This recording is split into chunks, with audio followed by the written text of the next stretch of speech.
My name's Ned Smyth. I really think of myself as someone that's exploring who I am and exploring my relationship to what's around me.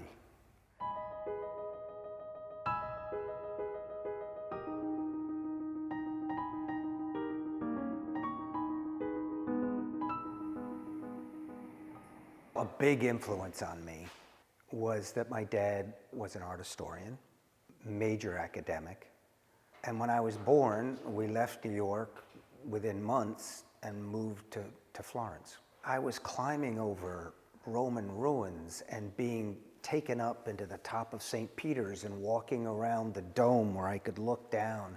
As a kid, as a dyslexic kid, I really rebelled against it. But about halfway through college, I took an art course and my life flipped. It kind of got me thinking about art and making art. And even my senior year, the museum asked me to show this independent project of sculptures I was doing. I got a call from the head of the department the day before graduation.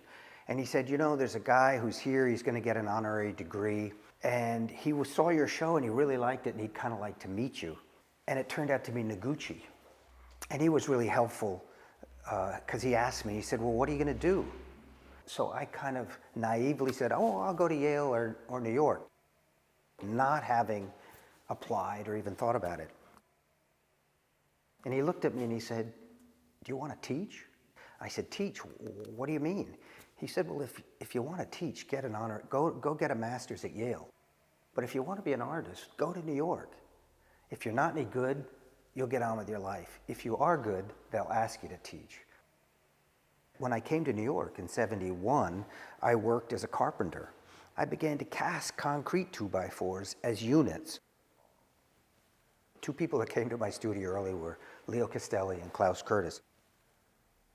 Klaus Curtis came in and he was seeing these 2x4s that were propped against the wall holding up sheets of concrete.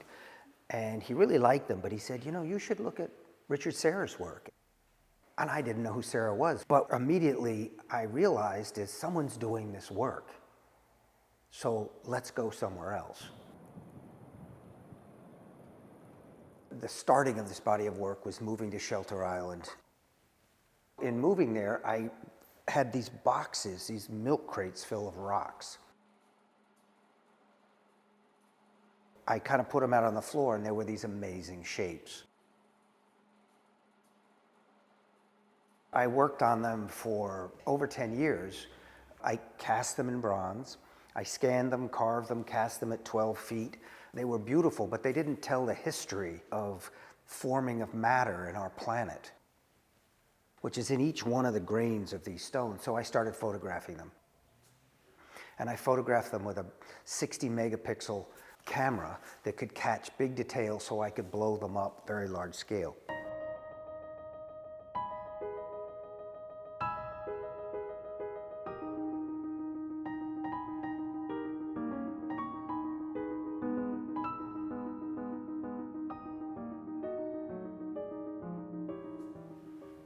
After 3 or 4 years of doing that, I would go out daily and I couldn't find a stone.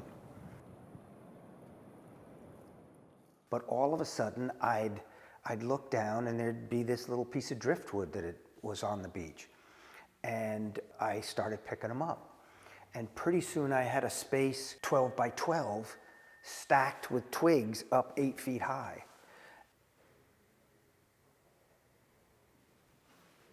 At a certain point, I was ready to move from the stones, and I had all this wood.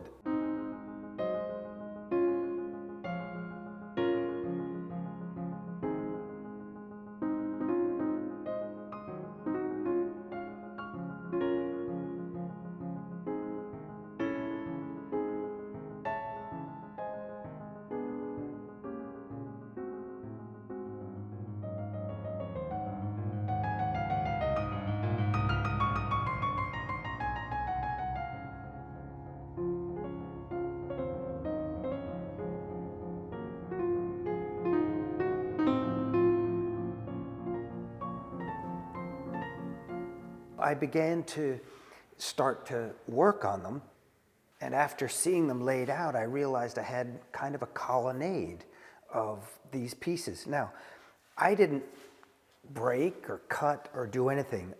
If I could, I would just cut it so that the jagged edge would be flat so it could stand.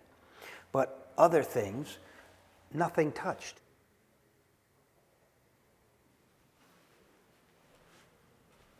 Certain things, like this form here, to me look like a classical figure with a fabric blowing around it. Or some people think, oh, it looks like the Winged Victory. Other ones were super figurative, almost like a dancing figure, and those kind of intrigued me. Other ones had these lines that were like drawing and had so much movement and life. For me, the exciting thing is, it's really nature. You know, a stone could be, I don't know, 7 inches high or something, and I love the form. But what I realized is I was interpreting something that was like amazing and that I hadn't touched. So I said, how do I reproduce exactly what nature made rather than my interpretation of it? What I ended up finding out was that you could do a 3D scan with this machine that builds a model in the computer of the exact form. When I got to this work, the detail in the twigs is so much higher and so much more information that the scanning material I was using originally wasn't anywhere near realistic enough. So I was told about a group that works for a jet engine company in Connecticut, and they have a very high res scanner. They were able to make things that I thought were fantastic. Once you have that, how do you print it? And I heard that there was a 3D printing method used by jewelers. The only thing is that they can only 3D print something about 7 inches long. You have to print every little section and weld it all together. But you could get the exact detail.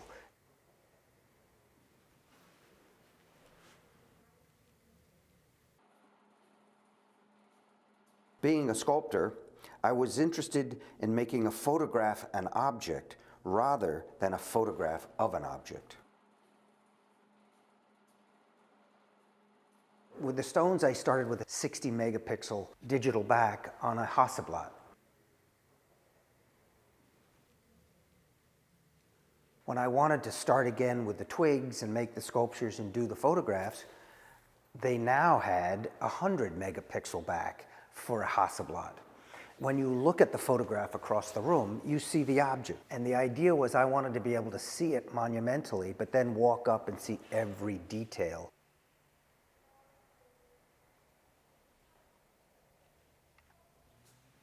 And as this blew up, I didn't even see areas that almost looked like landscapes from the Southwest. You know, all of this stuff began to appear as if it got larger and larger. Who knew that this whole little field was there when it's only 5 inches tall? And then how you begin to deal with little things that just happen as the splitting of the wood. So all this detail, as it got bigger, became really fascinating. And the color in this totally intrigued me. When I saw the color in these, I just thought, I'm not desaturating these because the color is so much part of it all. Another thing I played around with this time was having multiple focal points. I thought, well, maybe I can get this even more hyper in focus if I focus on the front, middle back, and the very back. And so I did that. But it was, again, learning a whole new high-tech program. So there was a lot of working in Photoshop to get rid of highlights and things that came from actually trying to splice many different focal points together. So this piece was one that really I loved. But I wasn't sure how it would translate in photograph because the twig is so tiny in reality. And even blowing it up to 6 feet, it's pretty thin. But you do get all the detail in this, and I think there were maybe 19 focal points in this particular picture. A lot of people, when they look at these, they look at it and they go, "What did you put this on a rug?" And I said, "No, it's canvas. You don't even see this grain when you see the canvas." A very good friend of mine who was the printer for Avedon and really helped me in the beginning about printing and things like that. After my first show, he looked at me and said, "So Ned, you think you're a photographer now?" Learning about photography was amazing, but I really hope I'm not making photographs, or I am making photographs, but I'm hoping they're really working towards sculpture. When I was laying all the wood out, I saw all these pieces that really looked like columns. So with that, as I began to make the photographs, I began to put them in relation to make an arcade, rather than, yes, it's an object, cool, but I really like the fact how they run together. What I'm going to do is, with these, I made these small, kind of life-size bronzes. The goal is to be able to blow them up like the stones so that this arcade of wood will be 12 feet tall. If the stones are monuments to matter, the twigs are kind of monuments to life itself.